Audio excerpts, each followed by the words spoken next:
Welcome everyone here present in Brussels at CEPS, but also to our global audience online, re-watching this debate via YouTube.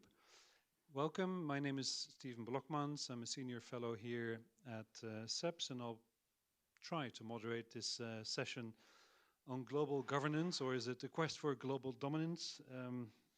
We'll see.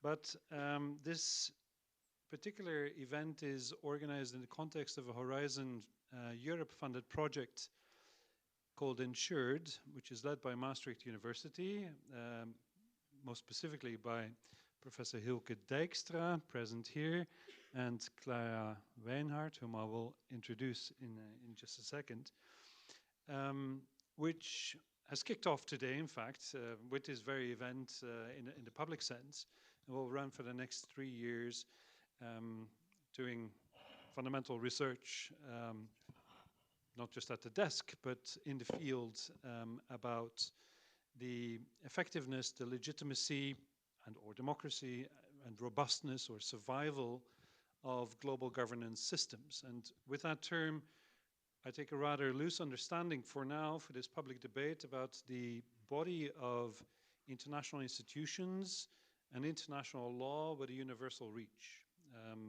There are, of course, multilateral institutions and sets of norms that could gain global governance standing, but for the understanding of this particular debate, I would like to frame it at least as such.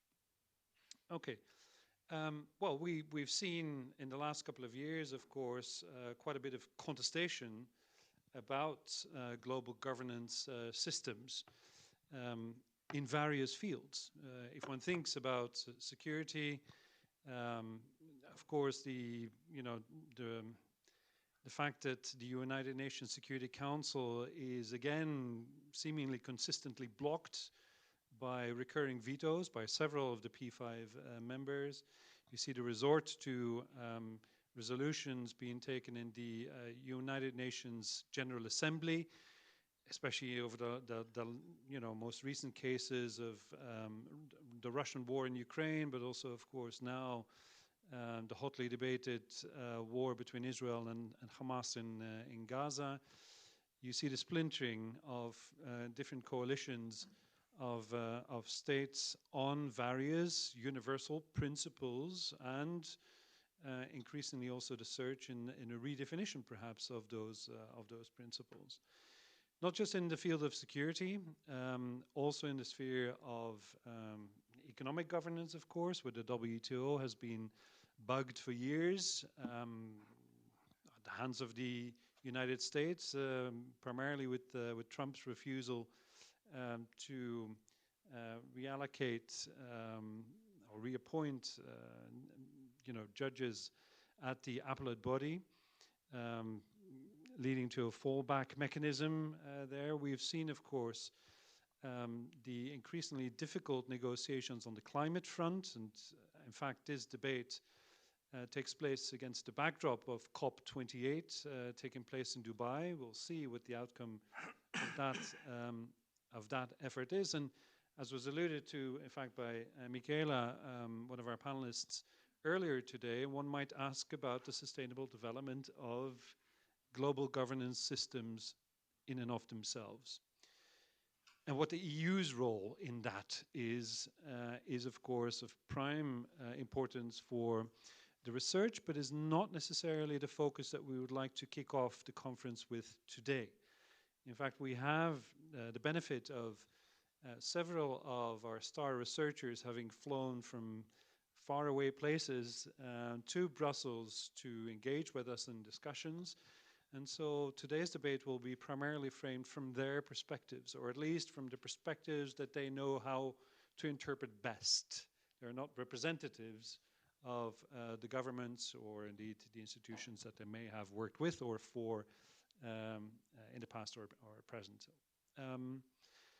So with that, I think we can kick off the debate, knowing that there's quite a bit of firepower also in the room, but mainly with questions revolving around the future of the global governance systems. What are the trends that we can observe that have taken place up until now in the various spheres? And we'll focus on security and peace and security. We'll focus on the WTO and economic and financial governance. We'll focus on a global governance system, and we'll focus primarily also at the different groupings that have created these tensions, these contestations that we see happening, and where will this lead us? I think these are the overarching questions that we will seek to embark our research on with today's debate. That doesn't mean that we have all the answers just yet, but come back in 3 years and we'll happily provide you with them, of course. Okay, with that, I think I should introduce to you our speakers. I'll start with Michaela Papa, who is already clinging on to the microphone. She will speak first. She's a senior fellow at the Fletcher School of Law and Diplomacy at Tufts University in the US. Welcome. Thanks for traveling all that way. To my immediate left, Siki Li, who is a professor at the China Institute of the WTO, for WTO Studies in Beijing, China. Clara Weinhardt, whom I referred to already as well, assistant professor is Politics and Culture in Europe at Maastricht University. To the far left, I'm not sure if you see yourself on the political spectrum like that, Kai, but Kai Michael Kenkel, professor at the Institute for International Relations in Rio de Janeiro. And to his right, Henne Schuwer, former ambassador to the United States for the Netherlands, but also previously director in the private office of the NATO Secretary General, just to pick two of his stints. So you see a well-informed panel. Michaela, I would like to start with you and maybe ask you to paint a broad brush about the contestation that we see happening. You sit in the US, but what's the US perspective on the contestation in particular with the BRICS, or is it the BICS these days? I'm not sure.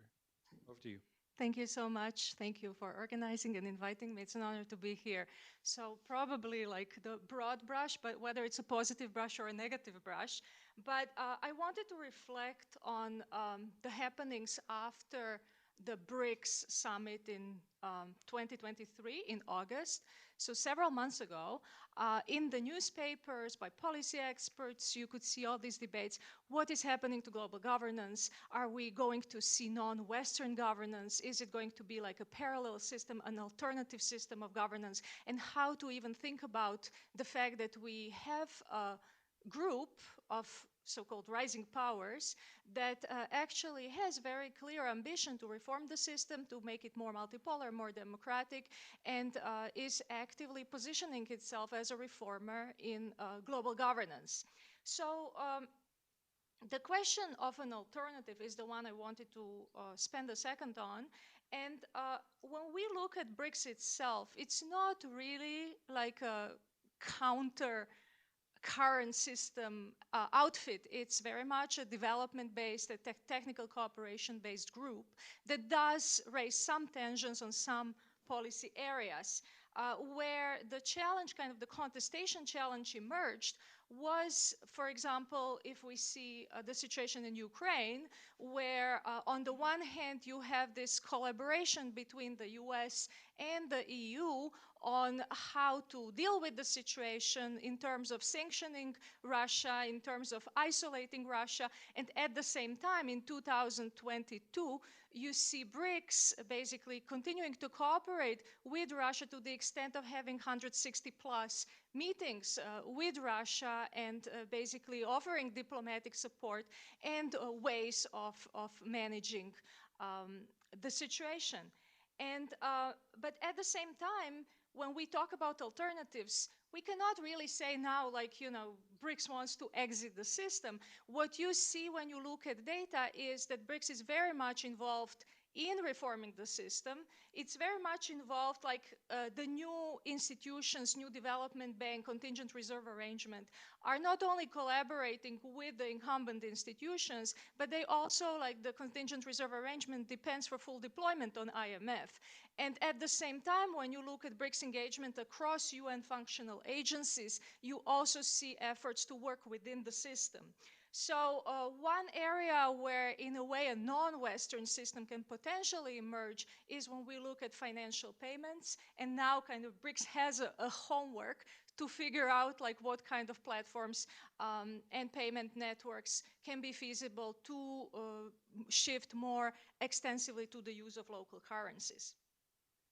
One question for global governance is, as we see the tensions among major powers increase, what are the actual spaces for dialogue? Do we have spaces for dialogue that are effective? For example, UN Secretary General used to have good offices and was able to talk to all of the different parties.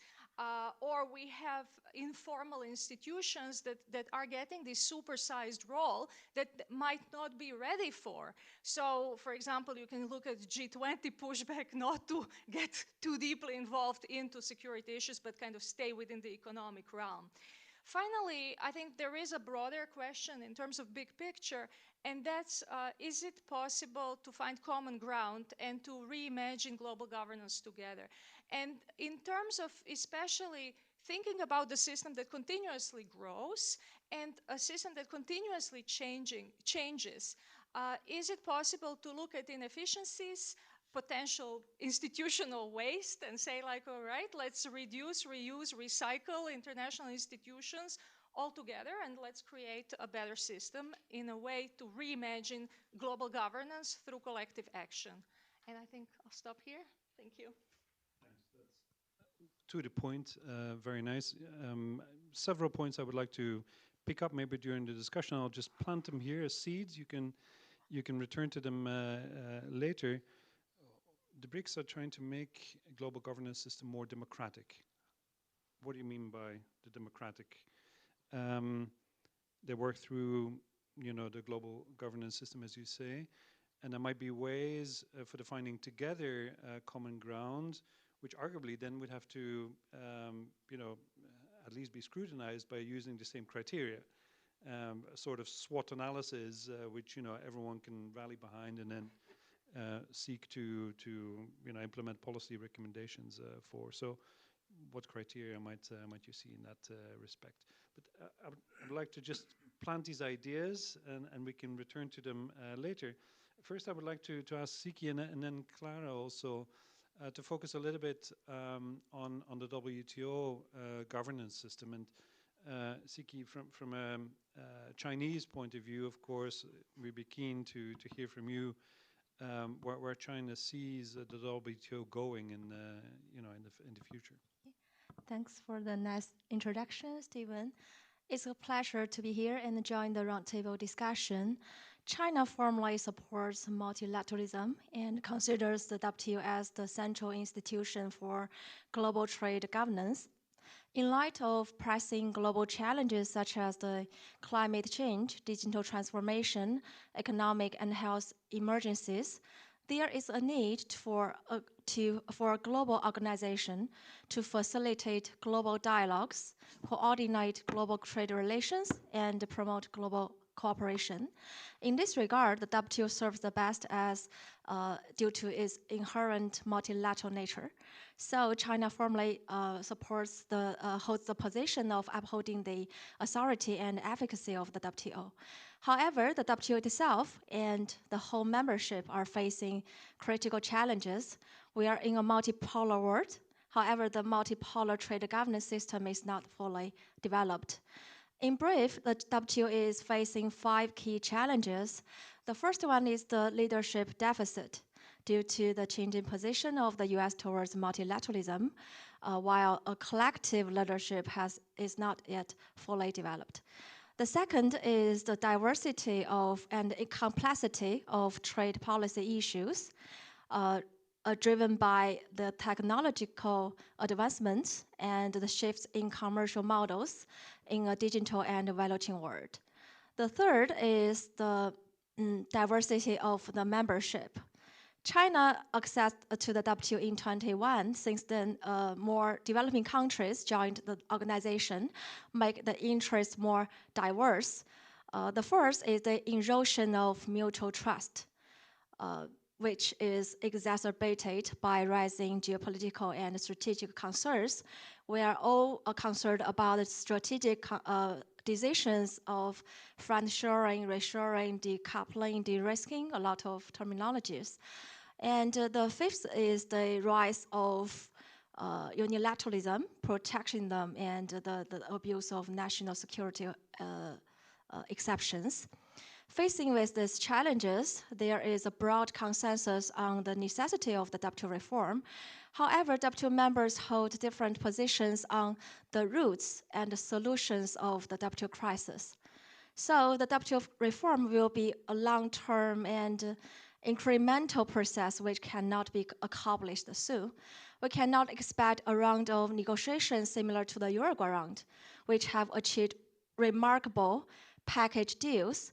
What we can anticipate is a multi-step approach.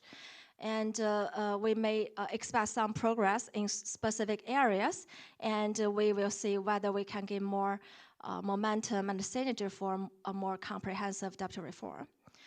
China has clear interest in key areas of the WTO reform. The priority is to address critical and urgent issues that pose a threat to the existence of the WTO. One area is revitalizing appellate body. As Stephen mentioned, China holds the position that an effective dispute settlement mechanism is essential for enforcing existing WTO agreements and negotiating ones. So we will have to make, first we have to ensure the enforcement of the existing rules. Then we talk about new rules area. Another area is to curb the abuse of national security exceptions. China sees it as definitely a threat to the authority of the WTO. Secondly, the WTO reform should respect the diversity of the membership.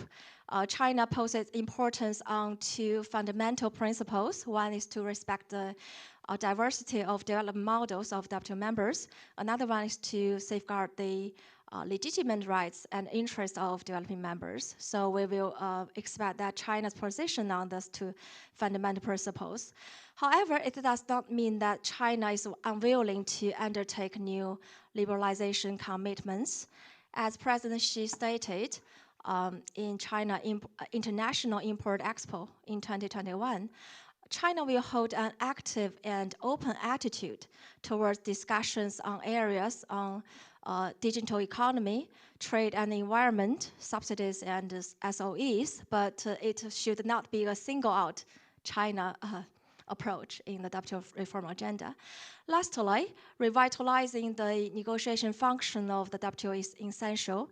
China has participated in all JSIs, joint statement initiatives on plurilateral basis on investment facilitation, services, domestic regulation, e-commerce, and micro and small and medium enterprises. So all these efforts indicate that China will hold an active and constructive role in this new rules making. Okay, I will stop here.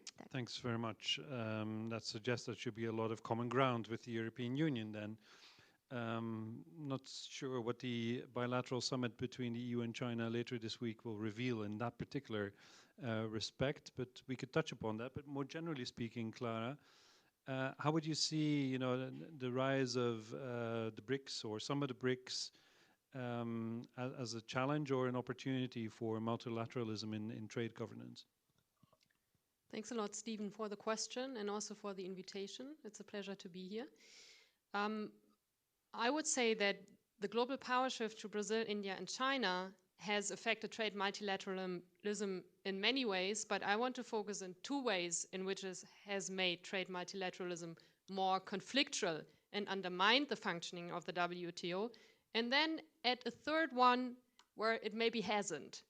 So I think the first aspect where the global power shift has come to threaten trade multilateralism is relatively obviously the rise of geopolitical tensions in the trade realm between the US and China, which has also translated into what is going on in the WTO, and which has made not only the negotiation functions more conflictual, but also undermined the robustness of the WTO, with the US actually undermining the dispute settlement body in response to perceiving it to rule too favorably towards China. And what is at the heart of this, in some ways, is a fundamental disagreement on how to deal with China's state-led economy and whether or not this slightly different economic model can be compatible with WTO rules or not. And on the one hand, we have the US pushing for stricter rules and subsidies and saying basically China needs to change its system as a member of the WTO. And on the other hand, we have China saying, defending, this is discriminatory towards China, and we need to allow for greater pluralism of economic models in the WTO rules. And this conflict is very difficult to resolve. I don't see, if we're thinking about the future of trade multilateralism, this to go away easily. So that means, as long as this is not resolved, we will still see the WTO serves as a negotiation forum. We have seen agreements, but they are most likely going to be rather shallow, lowest common denominator agreements on less controversial, less central areas of the global economy, where agreement amongst the major trading nations, especially the US and China, is still possible. Another conflict that results from this global power shift is that we have seen in WTO negotiations conflicts over rules for developing countries as members of the WTO have become much more conflictual. And this is because it's an open question to what extent large emerging economies such as Brazil, India, and China should continue to fall under these rules that grant flexibilities and exemptions to self-declared developing country members. And this is where there exists also huge disagreement between established powers and these emerging economies on whether or not these rules should change and whether or not emerging economies should graduate out of the advantages that this brings. And here it's also important to note that Brazil, India, and China have also not the identical position on this. On the one hand, we have India, which clearly sees itself as the leader of the developing world in the WTO and defends the existing system. On the other hand, we have Brazil, that is much more pragmatic and seeks to portray itself as a bridge builder between developed and developing countries, and is much more willing to give up flexibilities reserved for developing countries in the WTO. And China sits somewhere in the middle, claiming developing country status, but at times being pragmatic, for instance, with the COVID waiver, and saying, like, we actually don't need this anymore. And for the future of trade multilateralism, that also means WTO members have to find some way to resolve this conflict, because it's preventing the WTO from reaching agreements in areas such as fisheries subsidies if it's not clarified who is supposed to benefit from developing country preferences. And maybe one way to look for inspiration is the climate regime, where members have been able, through becoming more informal in transforming the common but differentiated responsibilities principle in a way that is more functional in a multipolar world where countries do not easily fit the developed or developing country boxes anymore.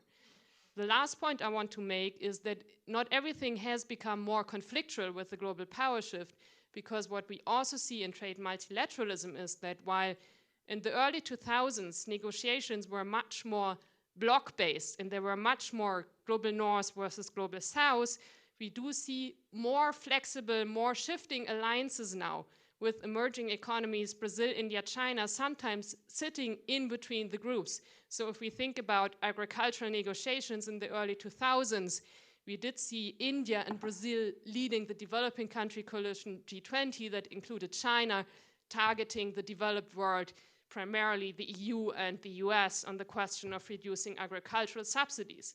in the 2010s and up until now, this picture of coalitions has shifted. Brazil is actually siding with the EU now and asking India and China to also reduce subsidies because they have become major subsidizers themselves. So that means trade multilateralism. We do see lots of shifting coalitions. I mean, China sided with the EU on dispute settlement, but then it sides with India on other issues. So that also means this polarization that we see outside of trade multilateralism, of the US and China maybe building competing spheres of economic order, is not as strong in the realm of trade multilateralism. So this actually remains or has become a space where, if anywhere, these blocks can still be bridged, because oftentimes the coalitions are very issue-based and interest-based and very pragmatic. I end with this. Thanks, Clara. Very helpful indeed to have your analysis on this. But I would like to ask Kai, maybe, who sits in Rio de Janeiro on a normal day, to bring it back to maybe a personal and a human level. We've seen Brazilian politics shift quite a bit of late, and we have now Lula back in the saddle. Is he a bridge builder, or is he really caught between a rock and a hard place? It's both, I think. Thanks for having me. I've been asked to talk, more concretely, maybe, and more about some context and Brazil's actions on global governance today. Since it's not my own opinions, I might do so a little bit more provocatively at the end. So we should preface just by asking where Brazil is right now, right? And the country has very long sort of diplomatic traditions of pacifism, peaceful resolution of conflict, supporting collective solutions that go back about 150 years. The foreign ministry is very independent. We've got about 100 years of being a staunch supporter of multilateralism and a rules-based global order. And it's only lately, really, that the country has shifted its horizon from South America to the rest of the globe. Now, Brazilian diplomats are usually well respected, and they've built up a reputation as global facilitators, as taking up this bridge function that you mentioned between the South and the North. They've been doing this for decades.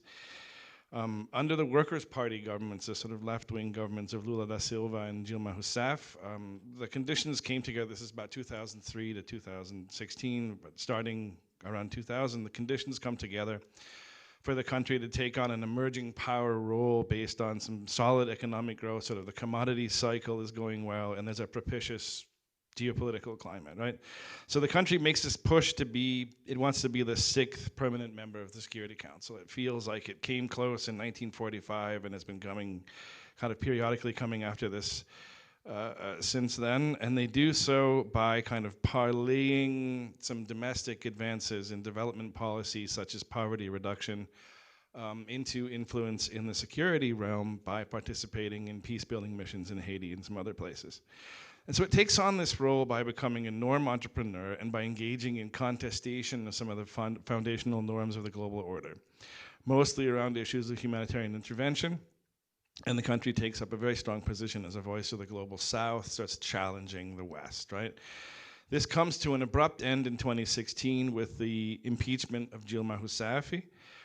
Her successor, her kind of interim president, he implemented austerity measures and for financial reasons and others kind of shelved this bid for greater diplomatic status. And he was followed by a right-wing radicalist, Jair Bolsonaro, who breaks with the country's diplomatic traditions and whose main goal, basically, domestically and internationally, was to undo anything that had been created and built by Lula and his party. So, for example, Bolsonaro sees Brazil as a white Western country. He aligns it with his political ally, Donald Trump, in the United States. Foreign policy becomes much more of a tool to appease kind of conservative domestic constituencies. And so Brazil, which is, it's been in the UN Human Rights Council for a long time, taking progressive positions, now suddenly puts in ideas, to take all gender language out of the work of the Human Rights Council, to take strong positions against abortion, against gay rights. Then Lula is re-elected and takes office now on the 1st of January, or a year ago or so. And since then, the foreign policy has been about kind of returning to traditions, regaining goodwill, reinserting Brazil into world diplomacy after this kind of scorched earth policy under Bolsonaro. So maybe I am sitting in the right seat after all. The main tool that Brazil has done since Lula has come back has been kind of a reinvestment in multilateral diplomacy, and particularly contributions to global governance. So Brazil is a non-permanent member of the Security Council. It holds the presidency of the G20 at the moment. Just took up bilateral consultations with Germany last week after a long break. It's doing so with other European partners, and it'll host the next COP. But we think about what Brazil wants from this investment in global governance. The tendency is to say sort of Brazil sees global governance institutions as an end unto themselves, right? And there's a dual guarantee in there for a global South country. On the one hand, it holds everyone to the same rules.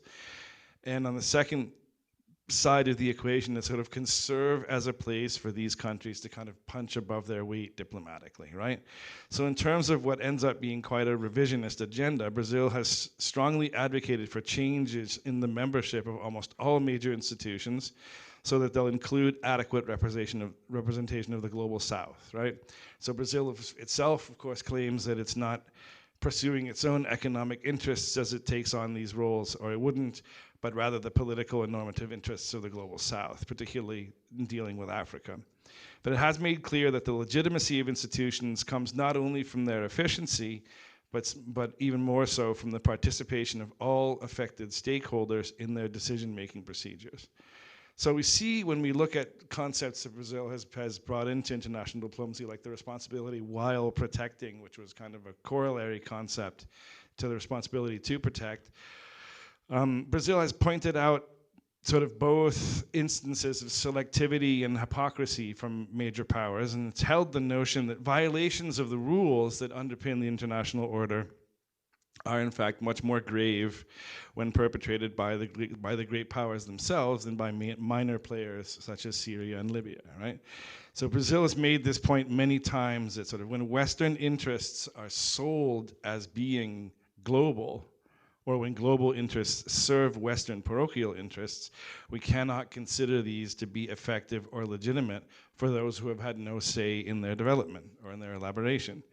So just last week, we have, for example, the Brazilian Foreign Minister, Mauro Vieira, who says, it makes no sense to call on the global South to resolve international crises if their own legitimate concepts and interests have not been taken seriously. So this is an old agenda, but it's taken up with more and more seriousness as Brazil's own position in the world rises. So what Brazil wants from global governance: adequate representation for the global South, an end to the hierarchy that equates Western interests with global interests, global solutions negotiated at tables where everyone is sitting, right? And this sounds like a pipe dream, but it can be done if you go about it incrementally, I think, right? And Brazil has this very strong preference for non-military Pacific solutions. It doesn't believe much less than the West does in the utility, and much less the morality of the sort of the military toolbox, right? And often the country's been accused of ambiguity. So you can have sort of a Brazilian representative in the morning sitting in the Security Council saying, well, this body is the only legitimate body we have to discuss humanitarian interventions. And then the evening, same representative will say, this council will never be legitimate until it has, you know, a better representation of everyone, including the global South. That's not so much ambiguity as following your interests in a system where your interests are not reflected in the institutions, right? And that kind of brings me to the elephants in the room. What are the effects of some of these, the conflicts in Ukraine and Gaza on Brazil's views on global governance? So the first thing that we have to say here is Lula, in his third term, he's been out for 15 years, 10, 12 years. He's had a bit of a rude awakening, right? The world isn't the same as it was 20 years ago. There are not these spaces that he had 10, 15 years ago to play larger powers off of one another for influence that don't exist anymore. Now there's, you know, two or three large powers, two large powers that expect states to pick sides in their struggle. And Lula and Brazil have kind of, on principle, resisted being in this position, right? Being forced to choose. So Ukraine and Gaza, they're both conflicts that are about 10,000 kilometers from Brazil's border. There are no sort of immediate Brazilian interests at stake, and sort of there's kind of a perception of why should Brazil have to choose, right?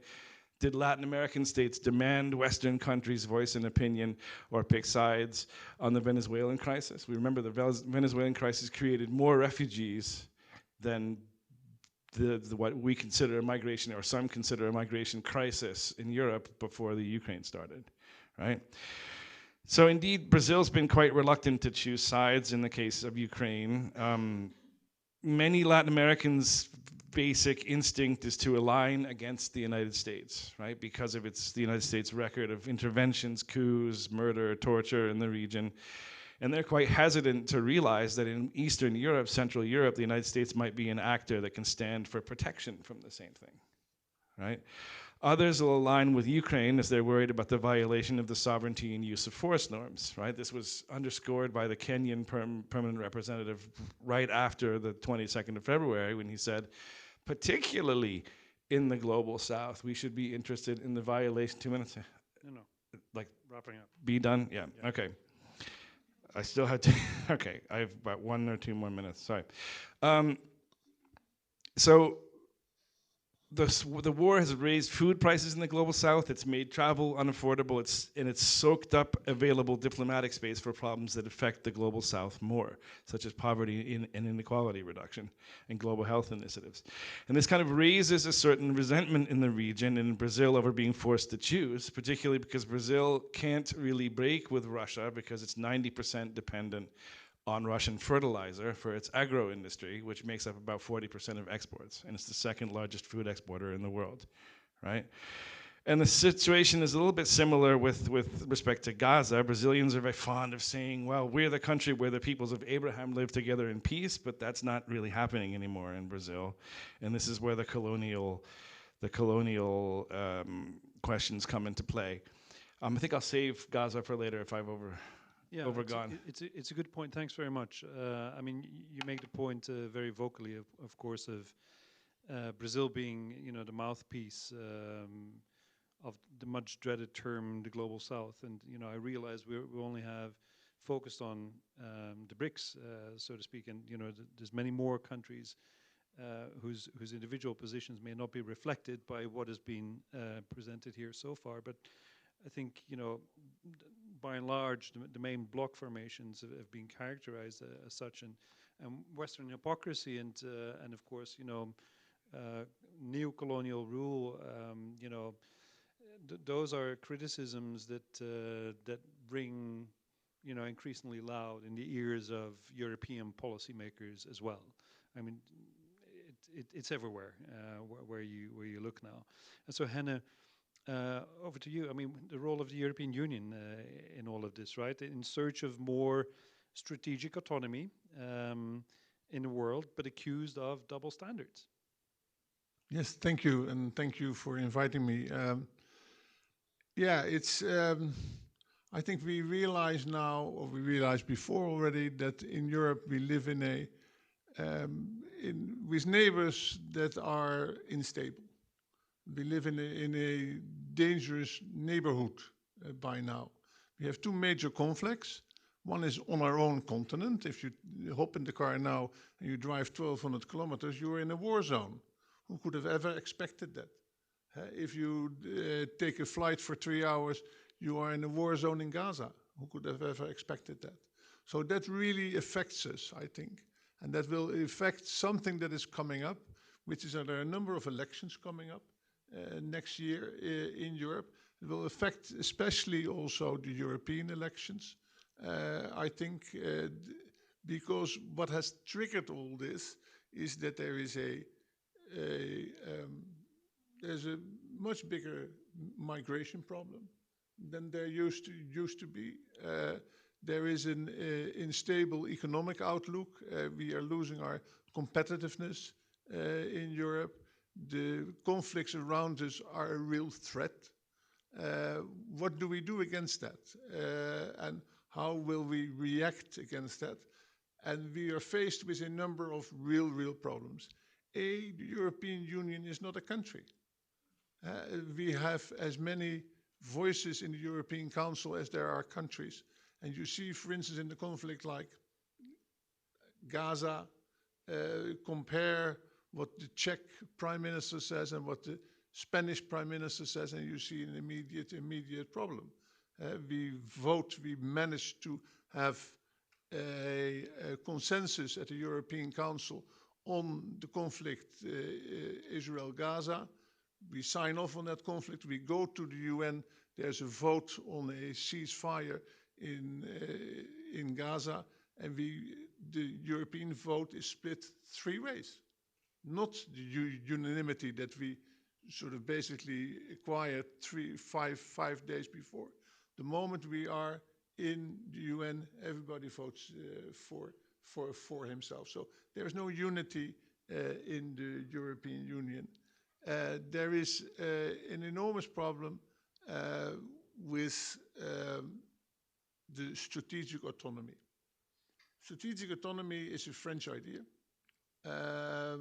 which means, and let's be totally honest in the sanctity of this room, if it's a French idea, you will have immediately 1 or 2 countries who will raise their eyebrows.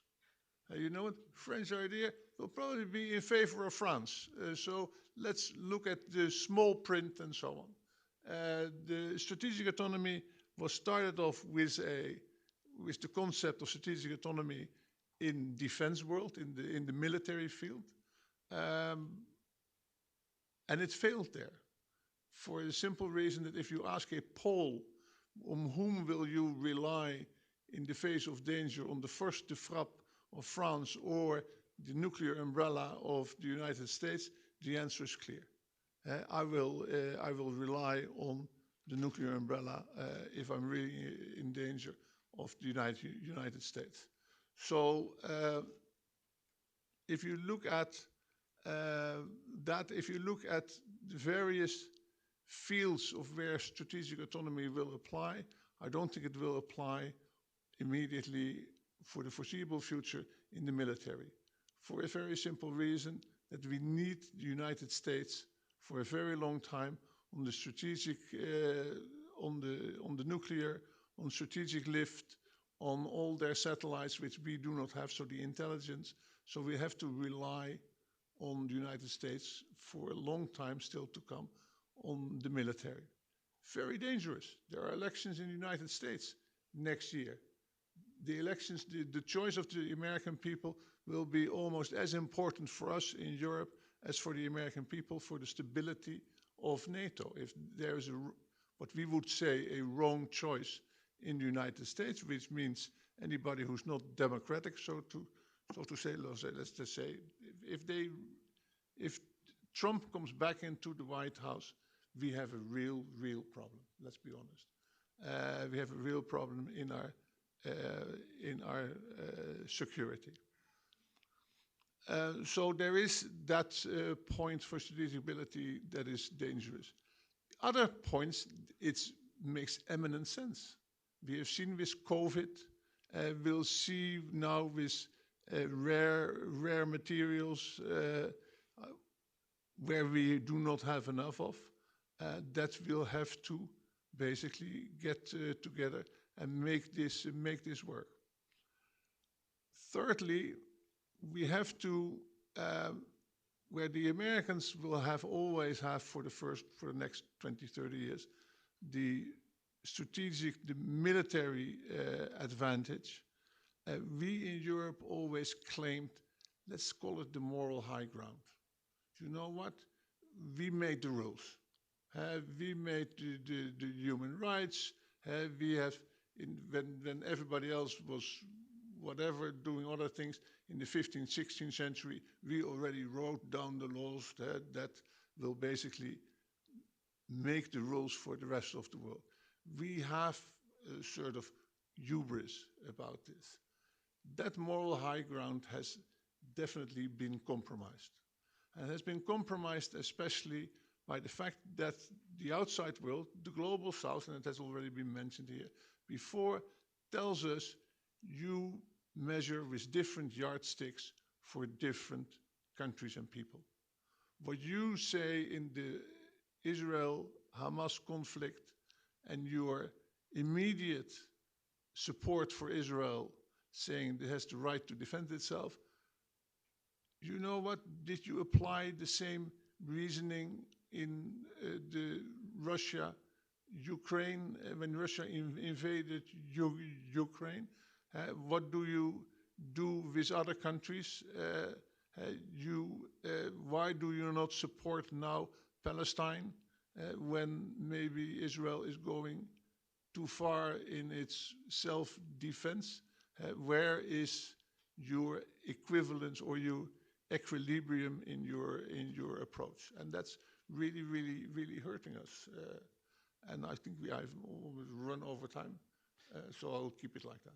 Thanks very much. I would like to already appeal to your curiosity and try and catch my eye as I collect your questions to be posed to some of the speakers. But I would like to ask Michaela, Antonio Guterres, the United Nations Secretary General, is preparing for a summit of the future, which will be held in September of 2024, which essentially would have to culminate in a pact for the future, outlining ways to update international institutions or create new ones.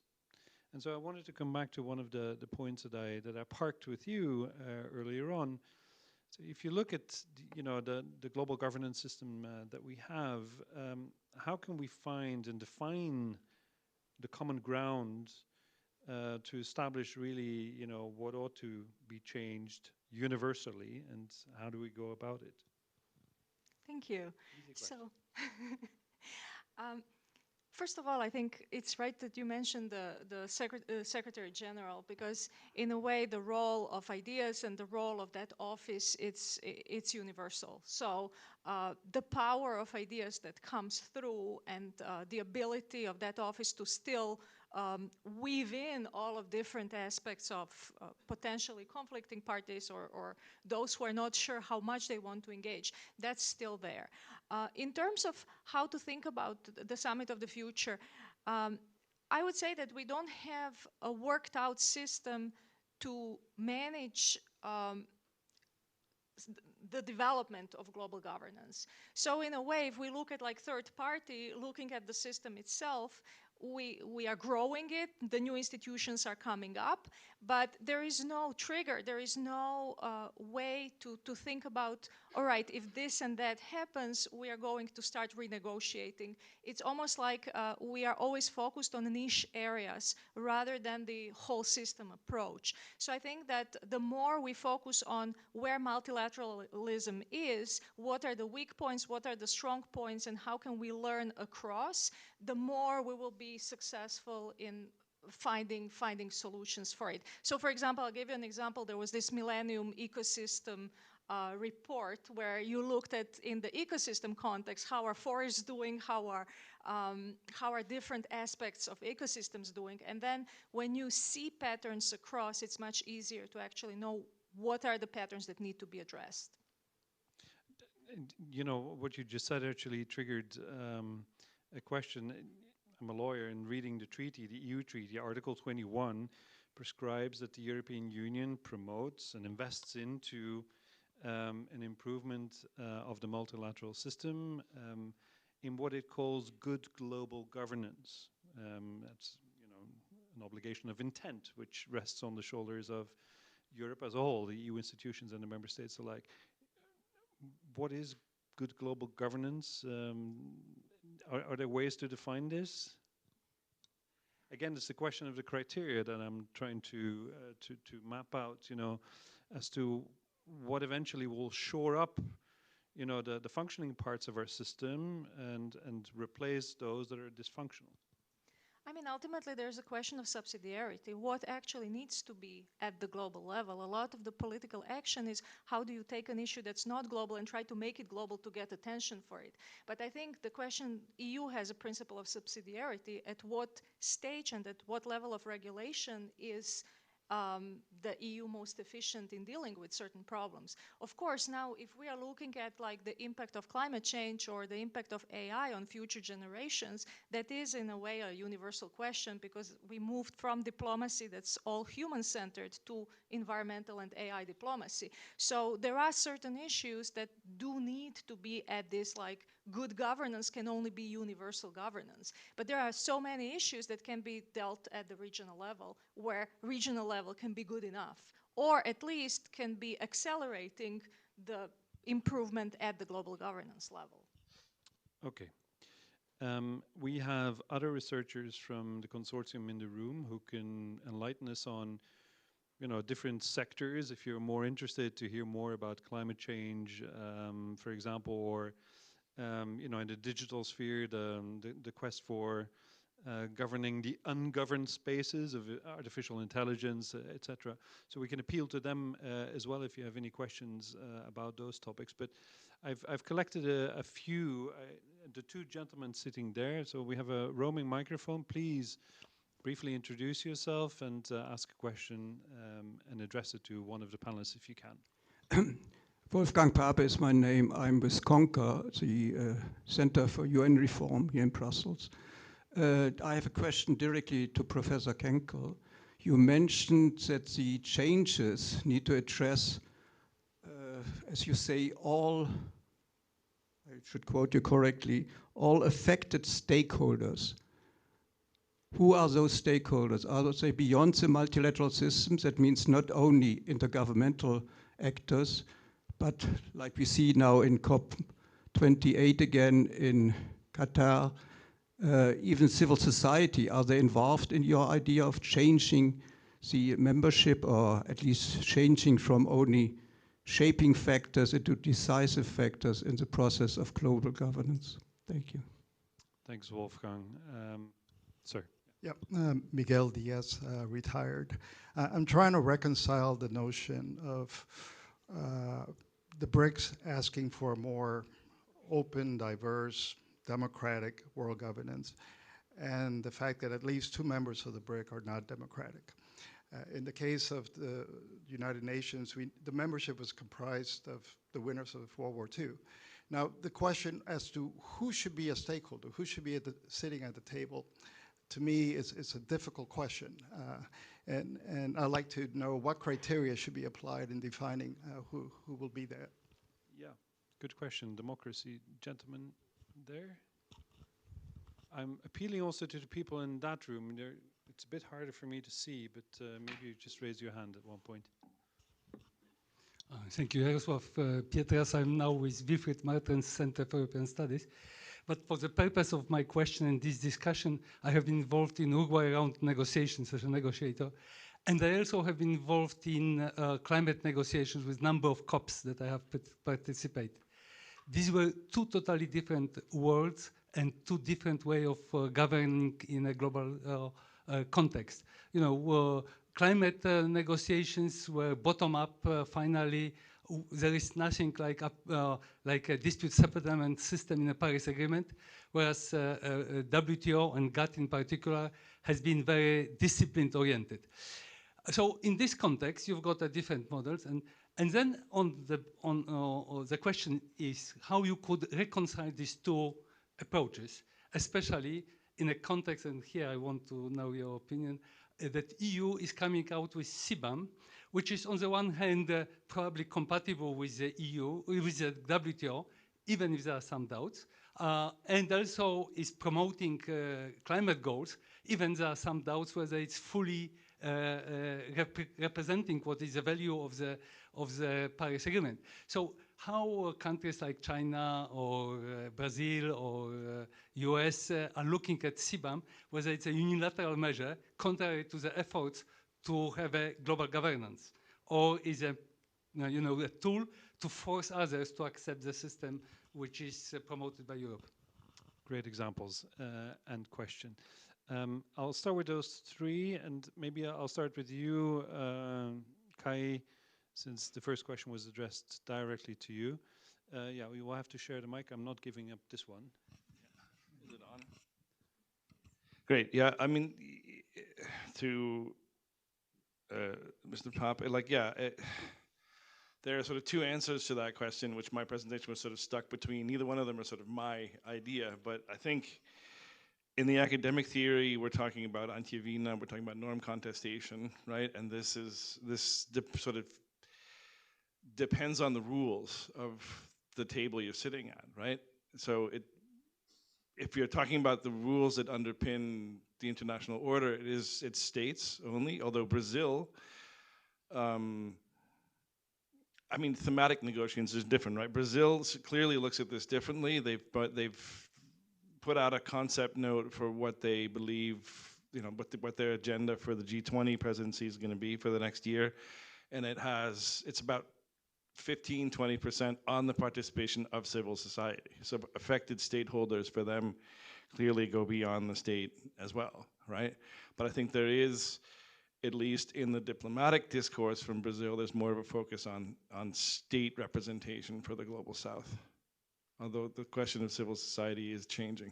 So can I ask the dear people of Civicus in the back of the room, sorry Dylan, that's a bit of a sprint for you there, to maybe chip in, because as a partner in the insured consortium, of course, you bring in that particular perspective. Could you say something about that, please?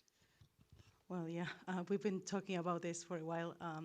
This tension between whether it's about enlarging state participation, at the table, so bringing other states that don't have a seat and making the composition of the table better reflect power relations, which maybe the system is outdated right now, but that's not civil society's perspective, right? Because for civil society, access would mean democratizing the system, and democratizing the system would be having a system that doesn't reflect power relations, but basically brings in a wider variety of voices to the table. So I think there is a tension between this state-centered view of the democratization of the system and one based on civil society access and participation, but maybe no.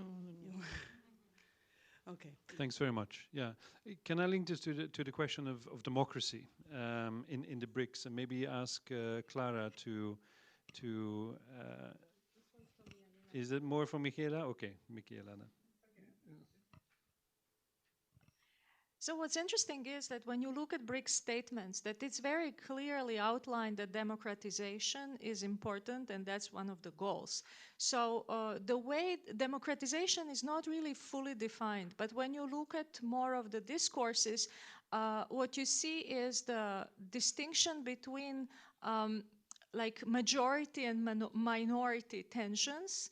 Like, for example, especially during the South Africa summit, there were official statements from the officials, from BRICS officials, saying, yes, there is this like majority is not having enough voice and minority is, and then you have all this listing of like 40% of population is BRICS. So how come that this 40% and BRICS at the same time are supposed to, based on their original documents, not only stand up for themselves, but also for developing countries. So as a platform, they're negotiating both on behalf of themselves and developing countries.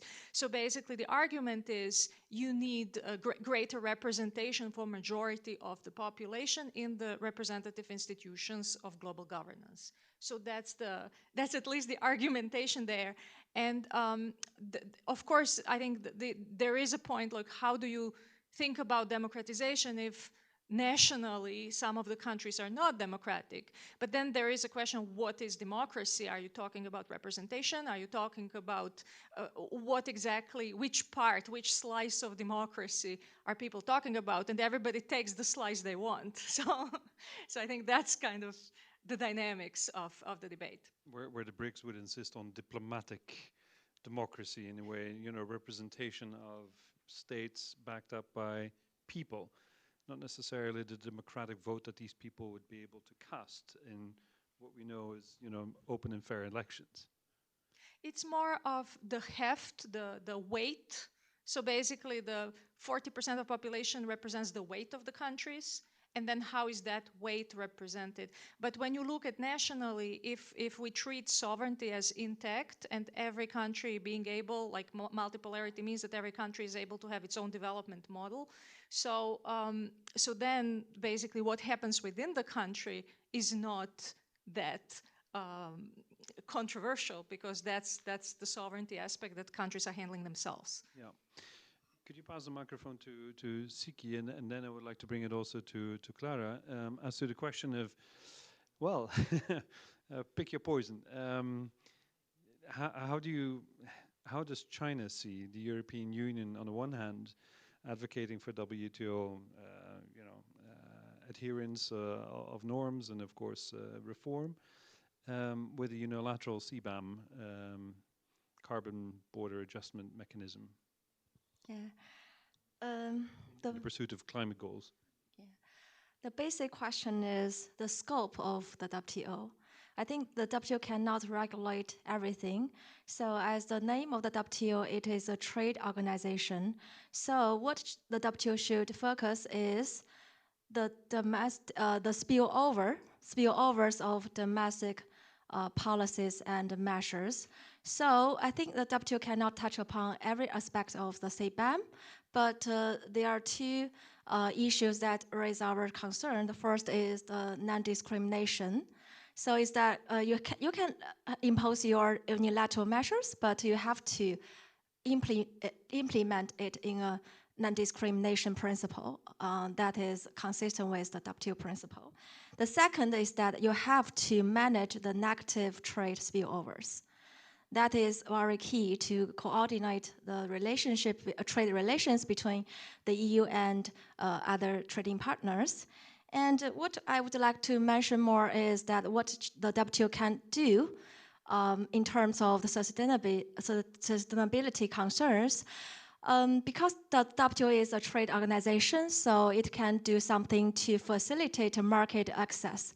One example is the negotiation of environmental goods agreement. It is not concluded yet. However, if we make efforts to realize this, the conclusion of this agreement, it will facilitate the environmentally sustainable goods trade. So that could be very helpful for achieving the sustainability goal. Another area is I would like to mention the fisheries subsidies agreement, which was concluded in MC 13, phase 1 agreement. Although there are disputes among China, US, and the EU on the subsidy issues, but all the three big players participate in this fishery subsidy agreement. So they all support such type of agreement to realize the sustainable goals. Also, China has participated in dialogues on trade and environment, such as the plastics pollution and environmentally sustainable plastics trade, which is going on in the WTO. So I think from a positive side, the WTO can still do something. For the CBAM, the WTO is still workable to manage such maybe some unexpected trade spillovers between the EU and its trading partners. Okay.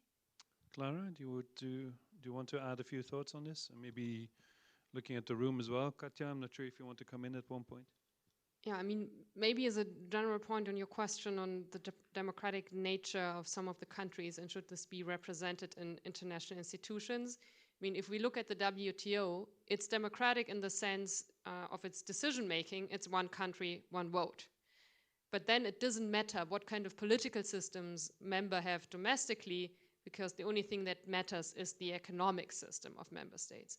It's also not very democratic if we think about democracy in the sense of all stakeholders involved, because it's purely intergovernmental. So that's very different from the climate organizations. And with CBAM, I would say this is not perceived as the EU promoting multilateralism through a unilateral measure, but it's seen as the EU trying to carve out its own power position, because it's going to be detrimental if the EU does this without others also trying to reduce carbon emissions. So this is seen by many other countries as green protectionism, and especially developing countries that will be negatively affected by it do want to see some kind of compensation. Like, if you want us to shift production away from emissions, well, then we want to have some kind of fund that allows us to do the green transition, because otherwise we'll just lose out in this power game, because we don't have an economy yet that is as fit for the green economy as maybe some of the sectors within Europe are. Thanks very much. Settled? You happy? Okay. I have 3 people on this side, with ladies first in the far corner. Thank you. I'm Megan Richards. I have a question about multi-stakeholder involvement. Who do you represent, or? I don't represent. I represent myself today. A citizen. For a nice change.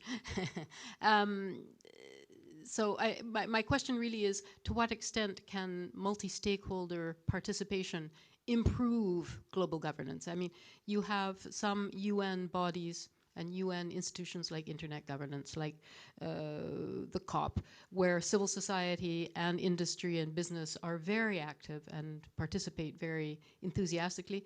This is an area where in some areas you can offset perhaps some governmental positions if you don't like the government position that takes it.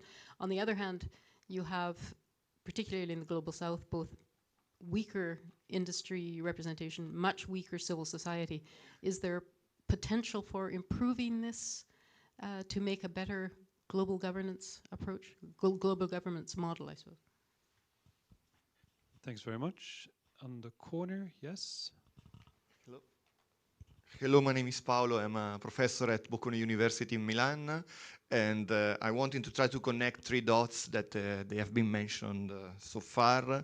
So from one side, the idea of protectionism about the CBAN that you have just mentioned, then the idea of constructing a new multilateralism, and the idea of democracy. The real point, in my opinion, is that we cannot pretend to construct a new idea of multilateralism by thinking that it can be value-free.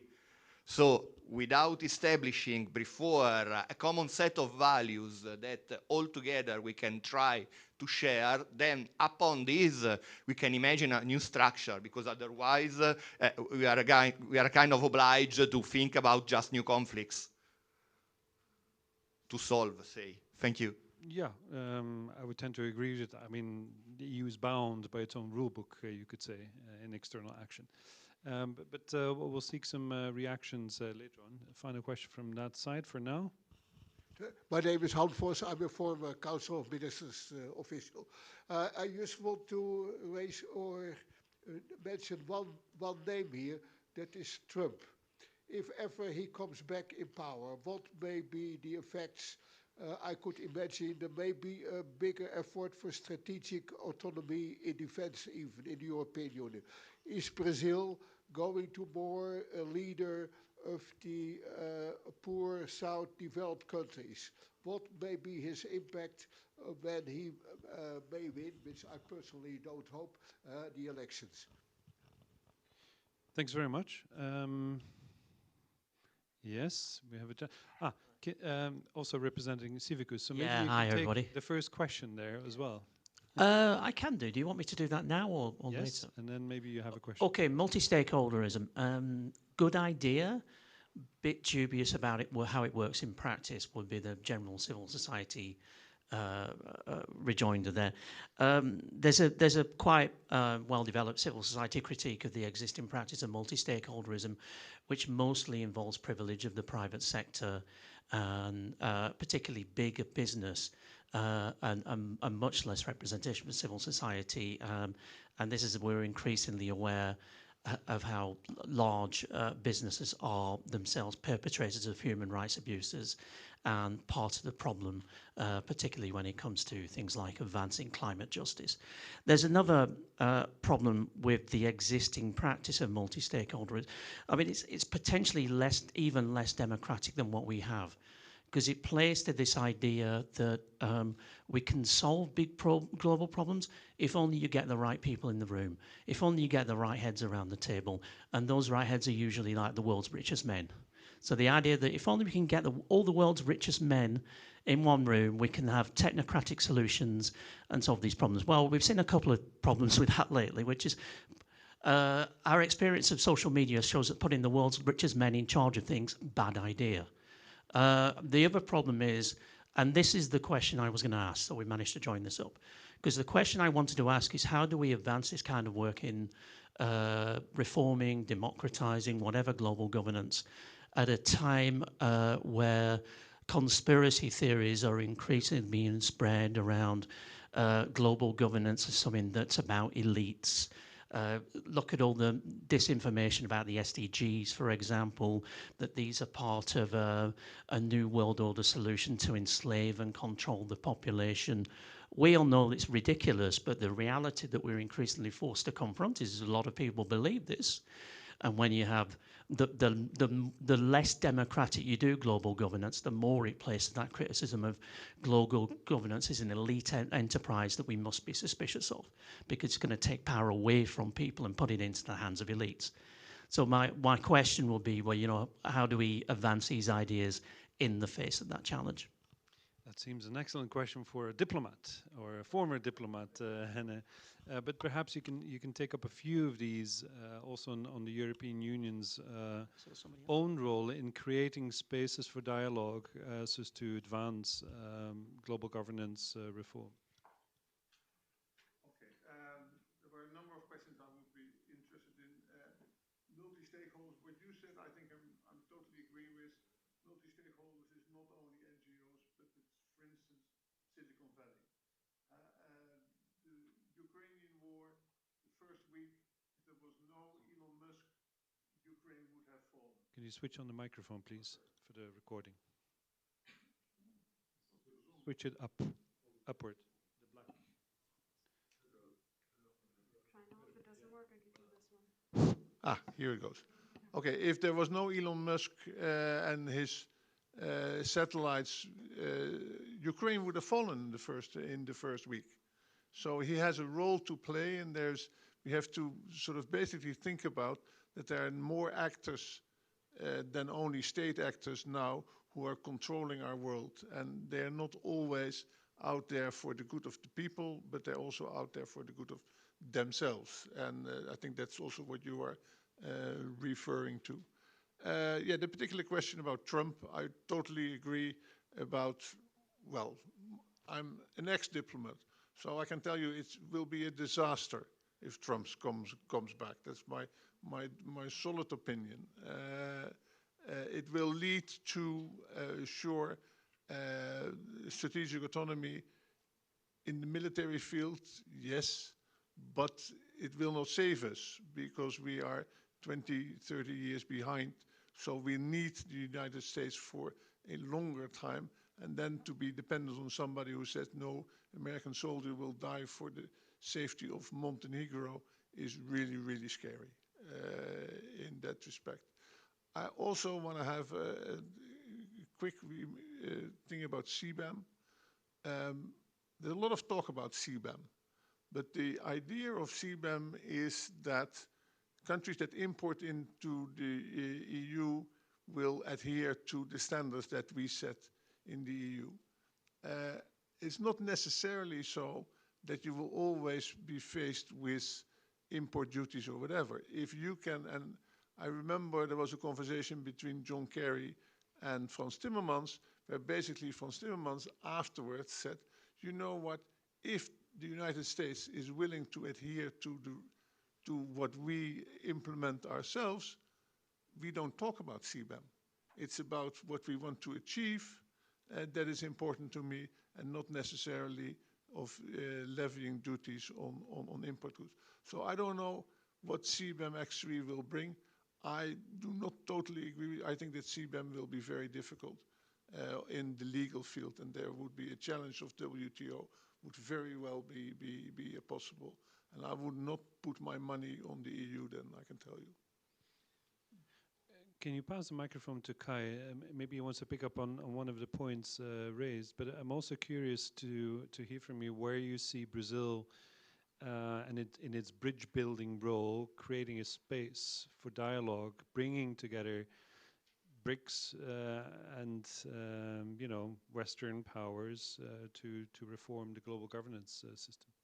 Well, this has been something that's actually been talked about in Brazil, because Lula has this kind of curriculum of having tried to take on these mediation roles in the past.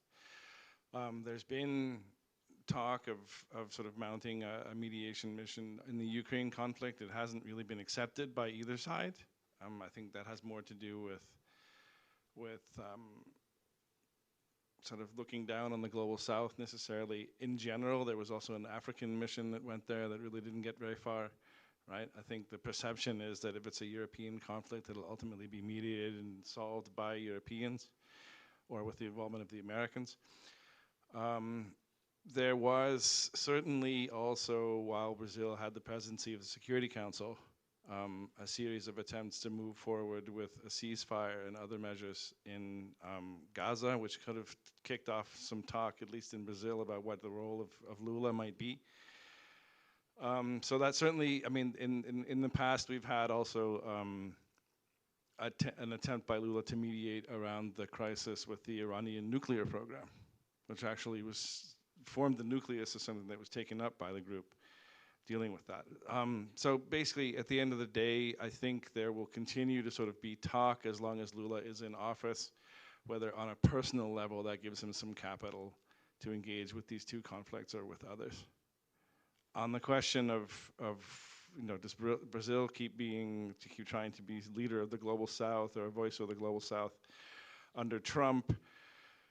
If Lula stays in office, yes, and it will probably corrode relations with the United States and bring Brazil closer to Europe. If Bolsonaro comes back, then we're back to sort of an isolationist situation, again, with support from the United States for that. So, thanks a lot.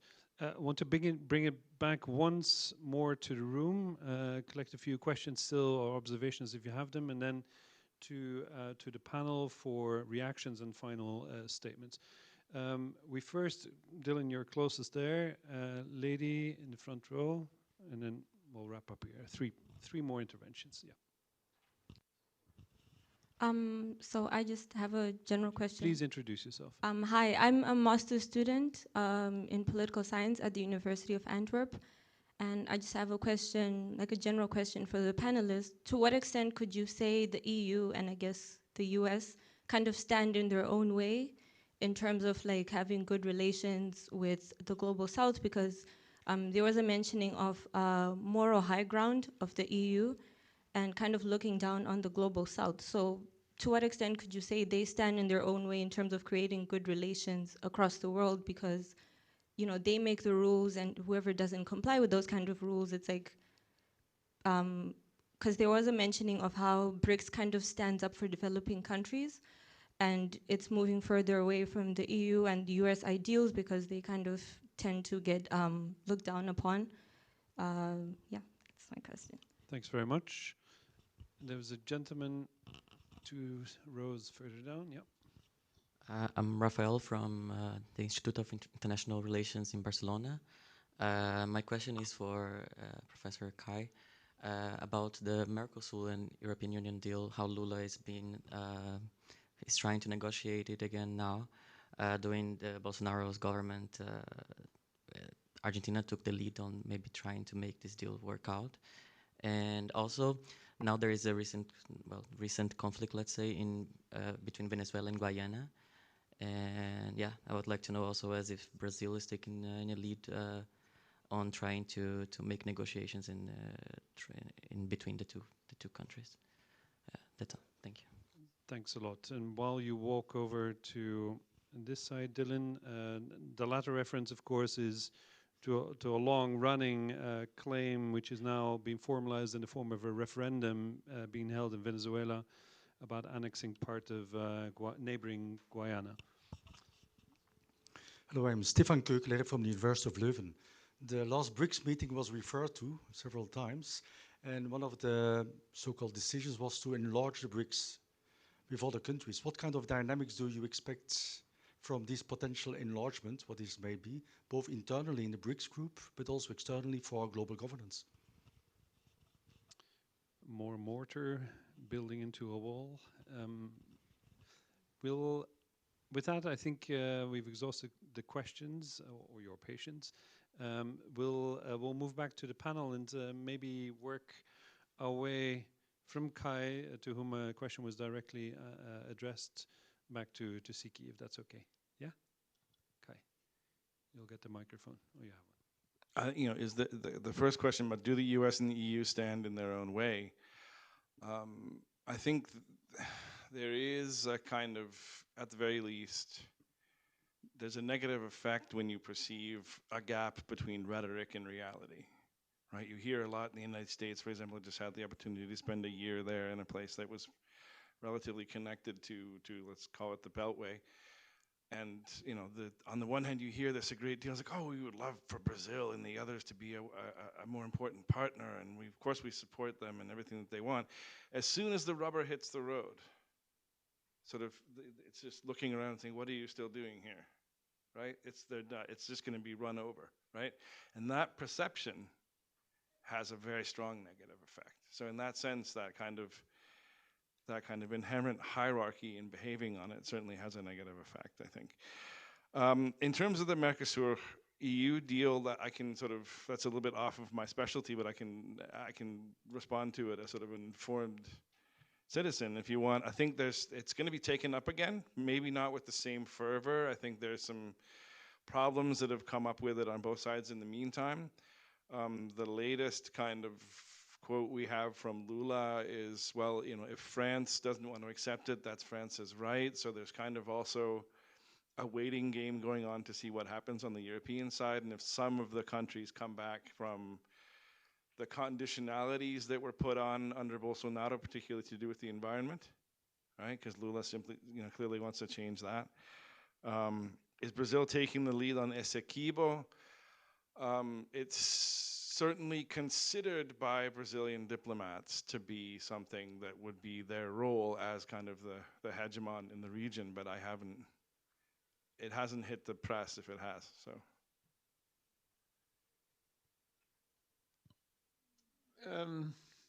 On your question, difference between US and the EU, there's one, of course, enormous difference, which is the colonial past of the EU. And that has gotten a lot of attention lately, and rightly so. And we are struggling in the EU, and I come from a former colonial country, the Netherlands. What do we do with it? How do we make amends? What is it that we can do? We can apologize. The king goes out and apologizes, but is there more to do? Is there a special relationship? What should we do? And there is the knotty issue of indigenous rights in the US and the slavery history they have. This is, yeah, but well, I've having lived for 12 years also in the US. The US basically said who brought the slaves to us, and you have the famous museum on the mall. And I can tell you, the Netherlands is number 4 in the countries that brought the slaves to the US. Portugal is number 1. By the way, which surprised me. So there is a huge question there, and we have seen that coming back now. Why does South Africa side against the EU with sanctions against Russia? Look what we have done for them, blah, blah, blah, blah. And if you call them, then they say, you know what? It gives a certain pleasure almost to vote against somebody. Remember your own colonial past. We have seen a lot of our reportage from our embassies, and you see that colonial argument coming back. So I think that is one thing. Yeah, the Mercosur that I think it's Argentina now also who says that they're not One question, one thing extra there is, since the Treaty of Lisbon, the EU has taken to putting extra conditions on trade agreements that are non-trade, but are in more of the human rights field and the social field.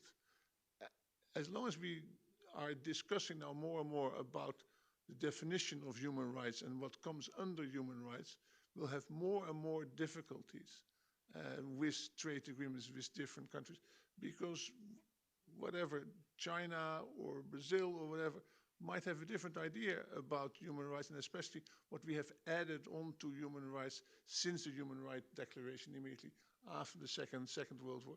It's a growing field of human rights. You might agree with it or not agree with it, but it gives you the possibility of a disparity between nations about what they think are essential human rights or not. And that is creating a number of problems for us. Thank you. Clara. Let me also pick up on two issues. Your question about whether Europe and the US are standing in their own way. I mean, in the trade realm, Europe is still an attractive partner because of the large market. But where I do see Europe standing in its own way is when it comes to promises, especially on development finance or anything on financing things also related to economic development, because there is a tendency in Europe to make promises that are then not being kept, and to have this logic of private sector leverage, the EU is contributing so and so many amounts of euros, and then the private sector just triples up the amount. And that, if we look at what Europe has been done, never works, because the private sector steps in, but not to the extent that the EU wants the private sector to step in. And this also creates resentment. And this is an area where, for instance, China has been much more successful in leveraging private sector finance for development finance, arguably also because there's a much more direct link from the government to what SOEs are doing when they invest abroad. But this is something where there is resentment against all these promises of development finance that the EU is then not following up on. Your question on Trump, I do think in the WTO, this is probably the area where we will see least of an effect, because if we look at the US undermining the dispute settlement system, yes, this happened under Trump, but it's not so different what the Obama administration has been saying before. Trump took it to a new extreme in actively undermining the dispute settlement body, but we have also seen that President Biden hasn't reversed this position yet. So I think on trade, it's probably least partisan and very different from issues such as like climate change, where the US position is very likely to shift again if Trump becomes re-elected. So I wanted to follow up on the question about the Global South. Just the fact that BRICS says that they are representing Global South and Global Southern interests, I think they need to also be taken, like they need to be accountable, and what is actually the measure. So let's say, what would be the measure, how much they're doing for Global South? I can think of like, okay, let's look at digitalization. Digitalization is one area that can increase, enable Global South countries to meet all sustainable development goals. So are we seeing them sharing technology? Are we seeing them investing in accelerated digitalization? And it's an open question. They haven't done as much on that agenda item. And for example, if you say you want to accelerate development, that would be an agenda item that you would pull out and say, this is how you accelerate development. In terms of the, I agree absolutely, the big change in the climate orientation. The Biden administration really tried to embrace the climate regime, and now the challenge of moving from Biden to Trump, if even, because the election season is incredibly contested, and nobody knows who will eventually emerge as the winner, either whether Republican, Democrat, or independent. But climate will be a very big item, especially to connect to BRICS expansion, because BRICS before would say like, BRICS countries would call on the common but differentiated responsibilities principle and say, you know, you need to look at per capita emissions, you need to look at like the victimhood of the situation and how developing countries are not getting the treatment they deserve under the climate regime. But now if you have BRICS that's expanded BRICS, we are talking about major fossil fuel countries, and the per capita emission, the argument about like BRICS not doing enough. I mean, BRICS will need to hold each other accountable or completely change and reframe how they are talking about climate change. So otherwise, in terms of BRICS expansion and its impact, we are talking from moving from 5 countries to doubling the size. And from a negotiation perspective, it's very difficult to reach an agreement among 5. So the efficiency of actually reaching consensus is put under question. And how can you reach an agreement at that level? One thing that will change, the expansion has been championed by China for a very long time, due to both to kind of extend the invitation and be more inclusive, but also to increase trade. So in a way, we see BRICS moving much more closer to China's agenda. So there will be greater involvement of China potentially in BRICS, and basically looking at how BRICS further develops in that alignment. That will be an interesting dynamic. I would like to reflect on 2 points. The first one is that for global south, I think the best choice is still multilateralism. There are new rulemaking in regional trade agreements. However, a majority of developing countries do not participate in any of these advanced regional trade agreements. For the WTO, the 2/3 of the members are developing countries. So in the WTO, the power structure is more balanced, at least as long as the WTO exists, there is a channel for developing countries to have dialogues with developed countries. The second point is that we should avoid the tendency to politicize the WTO reform. If we incorporate too many values and norms into the WTO reform agenda, it will push the whole reform to a dead end. So for developing countries, we should learn some experience from the successful conclusion of trade facilitation agreement and investment facilitation agreement. The former is a multilateral one, which is quite helpful for developing countries to ease its business trade environment. The second is a plurilateral one, but it has attracted more than 110 members to participate in, a majority of which are developing members. So the developing members can still have a say in the WTO reform agenda and pursue its own interests. Thanks very much. Ladies and gentlemen, for your probing questions, intellectual curiosity. On your behalf, I would like to thank all of our fantastic speakers for their excellent points. I hope we're all confused at a global level now, which helps us, of course, in stimulating our own research for the next 3 years under the Ensured banner. Thanks to the European Commission, of course, for generously funding this project, and to Maastricht University for coordinating the consortium.